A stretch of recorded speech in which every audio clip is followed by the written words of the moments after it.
All right, now we're going to check out our 10mm carbine. We're going to try some standard 200 grain 10mm loads. And then we're also going to try some defense, very hot buffalo bore 180 grain 10mm load.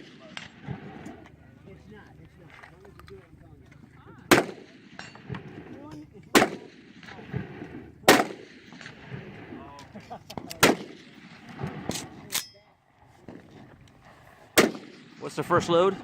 It's 200 grain flat nose. This ball ammo full metal jacket. 1057. 1027. Now we're going to do 2 rounds of the buffalo bore jacketed hollow point 180 grain. 1285. 1310.